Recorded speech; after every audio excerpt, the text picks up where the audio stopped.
तो कहानी की शुरुआत में हमें रैन और एंडी नाम करके दो लोगों को दिखाया जाता है। दरअसल ये दोनों भाई बहन हैं और मैं आपको बताना चाहूंगा कि ये दोनों इस समय एक ऐसे ग्रह पर हैं जो पृथ्वी से मीलों दूर है। या मैं आपको यही बता दूं कि रैन का जो भाई है एंडी, वो कोई इंसान नहीं है बल्कि एआई रोबोट है। उसके भाई की मौत हो जाने के बाद उसके पिता ने एक एआई रोबोट बनाया था उसके भाई के जैसा। इसके बाद रैन काउंटर पर जाती है और वो बताती है कि उसने अपना कोटा पूरा कर लिया है और अब वो इस सेक्टर को छोड़ करके जाना चाहती है, लेकिन उसे यहाँ से भेजा नहीं जाता है बल्कि उसके काम को और बढ़ा दिया जाता है। यानी कि अब उसे यहाँ पर 4-5 साल और रहना होगा क्योंकि यहाँ पर मजदूरों की कमी थी, इसलिए उसे यहाँ पर रोक दिया जाता है। तब रैन बहुत उदास हो जाती है और इसके बाद वो अपने दोस्तों के पास चली जाती है उनसे मिलने के लिए। दरअसल रैन और उसके सभी दोस्त व्यारा नाम करके एक प्लेनेट पर जाना चाहते हैं। व्यारा एक ऐसा सौर मंडल है जो पृथ्वी के जैसा है। ये सभी लोग मिल करके रैन को बताते हैं कि उन्होंने आसमान में एक स्पेसशिप देखा है। हो सकता है कि अगर हमें इस स्पेसशिप के अंदर पोड मिल जाए तो हम आराम से व्यारा तक पहुंच जाएंगे। हमें बस थोड़ा सा मेहनत करना है, उस स्पेसशिप तक जा करके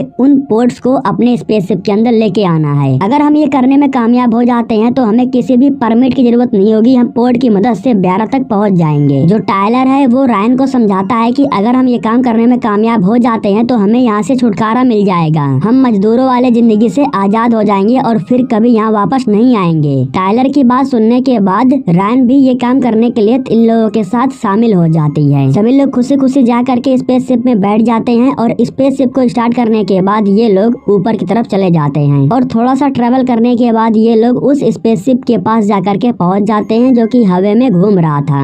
अब उस स्पेसशिप के अंदर जाने के लिए 3 लोग तैयार हो जाते हैं, टायलर, बियोन और एंडी। एंडी का जाना इसलिए आवश्यक था क्योंकि वो एक एआई रोबोट है और वो मशीनी लैंग्वेज को अच्छे से जानता है। स्पेसशिप कोई भी हो उसके दरवाजे को वो आराम से लॉक अनलॉक कर सकता है। अब ये तीनों जैसे ही उस स्पेसशिप के अंदर एंटर करते हैं तब इन्हें मालूम चलता है कि वहाँ का जो ग्रेविटी है वो ऑन था, जिसकी वजह से स्पेसशिप के अंदर जितना सामान था वो हवा में उड़ रहा था। इसके बाद एंडी सबसे पहले जा करके यहाँ के सिस्टम को ऑन कर देता है। सिस्टम ऑन हो जाने के बाद टायलर जा करके ग्रेविटी को ऑन कर देता है, जिसकी वजह से सब लोग नीचे आ जाते हैं। इसके बाद ये तीनों मिल करके स्पेसशिप के अंदर उस पोड की तलाश करते हैं जिसके लिए ये लोग यहाँ पर आए थे। पोड तो इन्हें आसानी से मिल जाता है, लेकिन बाद में इन्हें मालूम चलता है कि उस पोड के अंदर ऑयल नहीं है और हालांकि जितना ऑयल है उससे ये लोग आधे रास्ते को ही तय कर सकते हैं। अब ये लोग पोड को अपनी स्पेसशिप में भेज देते हैं और बाकी के लोग चले जाते हैं ऑयल को ढूंढने के लिए। इस दौरान इनकी स्पेसशिप में जो केट थी उसे अचानक उल्टियाँ होने लगती है, जिसके बाद उसकी सच्चाई रैन के सामने आ जाती है। वो बताती है कि वो इस समय प्रेग्नेंट है। हालांकि केट इन लोगों को वो नहीं बताती है कि आखिर उसका बाप कौन है। खैर इधर ये तीनों ऑयल को ढूंढते हुए एक अलग कमरे में आ जाते हैं जहाँ पर इन लोगों को दिखाई देता है एक एआई रोबोट जो कि बहुत ही बुरी तरीके से घायल अवस्था में था, जिसे ये लोग इग्नोर करते हैं और क्रायो चैम्बर में पहुंच जाते हैं जहाँ पर ऑयल को रखा जाता है। एंडी की मदद से ये लोग उस चैम्बर के दरवाजे को आराम से खोल देते हैं। अंदर जाने के बाद इन्हें मालूम चलता है कि ऑयल को छोटे छोटे बॉक्स में रखा गया था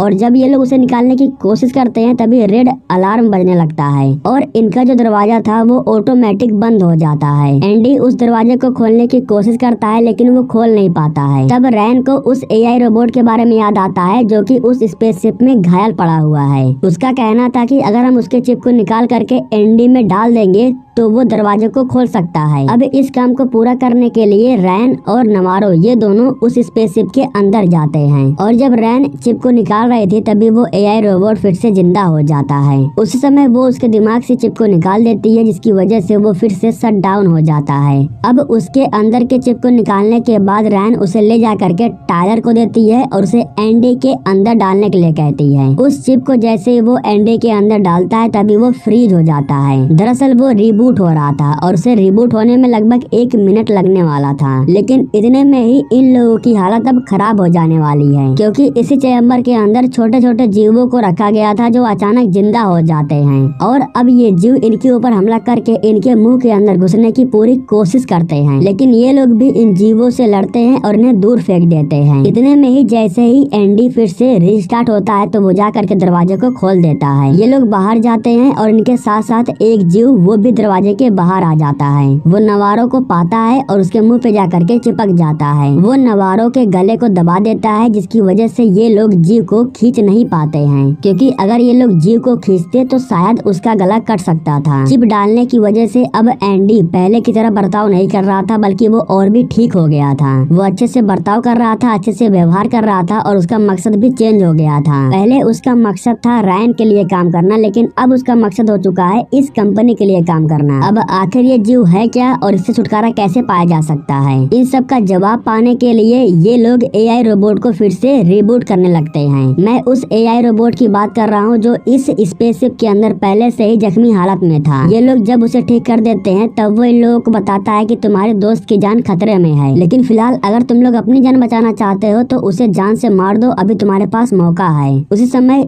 जब ये लोग ऊपर देखते हैं तब इन लोगों को एक बड़ा सा एलियन दिखाई देता है। ये एआई रोबोट इन लोगों को बताता है कि कुछ समय के बाद तुम्हारे दोस्त की भी हालत ऐसे ही होने वाली है। इस एलियन के शरीर से तेजाब बाहर निकलता है जो इस स्पेसशिप को गला देता है। तभी रायन के दिमाग में एक आइडिया आता है। वो सोचती है कि अगर वो फ्रीजर का इस्तेमाल करती है तो वो जीव ठंडा पड़ सकता है और उसके गले को छोड़ सकता है। ये लोग जैसे ही उसके ऊपर फ्रीजर का इस्तेमाल करते हैं तो वो उसके गले को छोड़ देता है। इसके बाद ये लोग उस जीव को खींचते हैं और उसे दूर फेंक देते हैं। उस समय के बाद जब नवारो को होश आता है तब वो तो बिल्कुल ठीक थी, लेकिन तभी वो एआई रोबोट बताता है कि तुम्हारे दोस्त ठीक बिल्कुल नहीं है, वो एलियन अपना काम कर चुका है। उस जीव ने अपने बीज को तुम्हारे दोस्त के अंदर छोड़ दिया है। वो एलियन बने उससे पहले तुम्हें उसे रोकना होगा। अब एंडी उसे रोकने की कोशिश करता है, लेकिन तभी जो बियॉन था वो एंडी के ऊपर हमला कर देता है और नवारो को लेकर के अपने स्पेसशिप के अंदर भाग जाता है। उस समय के बाद एंडी फिर से उठता है और वो उन लोगों का पीछा करने लगता है। गेट बंद हो जाने की वजह से अब रायन और टायलर ये दोनों एक चैम्बर में बंद हो गए थे और इधर जो नवारो थी वो अपनी स्पेसशिप के अंदर आ गई थी। और यहाँ हम केट को भी देखते हैं जो कि आराम कर रही थी। नवारो जाकर के बटन को दबा देती है, जिसकी वजह से इनका जो स्पेसशिप एक दूसरे के साथ जुड़ा हुआ था वो हटने लगता है। मतलब कि अब एंडी, टायलर और रैन ये तीनों एक स्पेसशिप में आ गए थे और जिस स्पेसशिप से ये लोग यहाँ पर आए थे उस स्पेसशिप के अंदर अब नवारो, केट और बियॉन सवार हो गए हैं। अचानक से नवारो की हालत बहुत ज्यादा खराब होने लगती है, उसके फेफड़े में बहुत दर्द होने लगता है। कुछ ही समय के बाद दर्द की वजह से नवारो की छाती फट जाती है और उसमें से एक एलियन बाहर निकलने लगता है। मतलब कि वो जो जीव था वो अपने बीज को उगा चुका था और उसी समय इनका जो छोटा सा स्पेसशिप था वो किसी स्पेसशिप से टकरा जाता है, जिसकी वजह से ये दूसरे छोर में चले जाते हैं। मतलब कि अब इनका स्पेसशिप जो था वो आगे की तरफ से पीछे की तरफ जा चुका था। केट स्पेसशिप से बाहर निकल करके जैसे ही आगे बढ़ती है तभी वो एक एलियन को देखती है। उसी समय यहाँ पर बियॉन आ जाता है जो कि केट को शांत कराता है और करंट देने वाली छड़ी को लेकर के उस एलियन को मारने के लिए जाता है। लेकिन वो जो एलियन था वो अपने छत्ते के अंदर था। वो बाहर निकल करके बियॉन के ऊपर हमला कर देता है और फिर एलियन के शरीर से जो तेजाब बाहर निकल रहा था वो सारा बियॉन के ऊपर गिर जाता है। इस तरीके से बियॉन की मौत हो जाती है और अब केट यहाँ से बाहर निकलने की कोशिश कर रही थी और धीरे धीरे वो एलियन भी अब अपने छत्ते में से बाहर निकल रहा था। जैसे तैसे करके बड़ी मुश्किल से केट दरवाजे खोलने में कामयाब हो जाती है और अंदर चली जाती है। वो एलियन केट को नहीं देखता है बल्कि यहाँ से चला जाता है। उसी समय केट के जो बाकी के दोस्त थे वो दरवाजे के ठीक सामने आकर के खड़े हो गए थे, लेकिन दिक्कत की बात ये थी कि दरवाजे में गलत कोड डालने की वजह से वहाँ पर अलार्म बजने लगता है और एलियन वापस लौट करके आ जाता है। मौके पर यहाँ पर एंडी था जो दरवाजे को खोल सकता था, लेकिन वो कहता है कि इससे हमारी भी जान जा सकती है, मैं उस दरवाजे को नहीं खोलूंगा। और उसी समय वो एलियन केट के ऊपर हमला कर देता है और केट को लेकर के अपने साथ चला जाता है, जिसकी वजह से रैन को गुस्सा आता है और वो अपने भाई को एक थप्पड़ मार देती है। लेकिन फिर भी एंडी बिल्कुल सही कह रहा था, अगर वो दरवाजे को खोलता तो इन लोगों की भी जान जा सकती थी। खैर अब जो भी हुआ उसे इग्नोर करके एंडी इन लोगों को लेकर के एक लैब में आता है। चिप लगने की वजह से इस लैब के बारे में एंडी को मालूम चल जाता है। इस लैब के अंदर आने के बाद इन्हें मालूम चलता है कि इंसान के ब्लड और जानवरों के ब्लड को मिला करके किसी अलग प्रकार के परजीवी का निर्माण किया जा रहा था। इसीलिए अलग अलग बॉक्सेस में इंसान और जानवरों के डीएनए को मिला करके रखा गया है और अब एंडी का नया मकसद था कि इस डीएनए को लेबोरेटरी तक पहुंचाने का। इसलिए एंडी इन ब्लड सैंपल को उठाता है और यहाँ से जाने लगता है। वो इन लोगों को भी अपने साथ लेकर के जाने के लिए तैयार था, लेकिन वो इन लोगों को लड़ने के लिए गन देता है। वैसे ये लोग एलियन को शूट नहीं कर सकते थे, ये लोग एलियन को डराने के लिए ये गन लिए थे। जिस रास्ते से इन्हें होकर के गुजरना था उस रास्ते पर जाने के बाद इन्हें मालूम चलता है कि उस रास्ते पर तो ढेर सारे एलियंस का छत्ता लगा हुआ है और यहाँ पर आने के बाद टायलर को एक लड़की की चिल्लाने की आवाज सुनाई देती है और जब ये लोग भाग करके अंदर जाते देखते हैं तब इन्हें मालूम चलता है कि वो लड़की कोई और नहीं बल्कि केट थी, जो एक एलियन के छत्ते में अटकी हुई थी। ये लोग जब केट को नीचे उतारते हैं तो उसके शरीर से ढेर सारा खून बाहर निकल रहा था। उसका जिंदा रहना मुश्किल था। उसको जिंदा रखने के लिए ब्लड की बहुत जरूरत थी। इसलिए एंडी कहता है कि इस ब्लड को लो और इसे इंजेक्ट कर दो। लेकिन तभी रेन कहती है कि मुझे इस ब्लड के ऊपर विश्वास नहीं है, हमारे पास अभी समय है, हम इसको लेकर के जाते हैं, पोर्ट में सुला देते हैं, वहाँ पर इसका इलाज हो जाएगा। टायलर भी उसकी बात मान लेता है और उसके बाद ये लोग केट को लेकर के जाने लगते हैं। लेकिन तभी एक एलियन अचानक से पीछे से टायलर के ऊपर हमला कर देता है। हालांकि तभी एंडी उसे बचाने के लिए आता है, लेकिन तभी एलियन एंडी को दूर उठा करके फेंक देता है। अब जो एलियन था वो टायलर को लेकर के अपने साथ ऊपर चला जाता है और इधर जो एंडी था उसे चोट लगने की वजह से अब उसकी भी हालत खराब हो रही थी। रेन को समझ में नहीं आ रहा था कि आखिर वो क्या करे।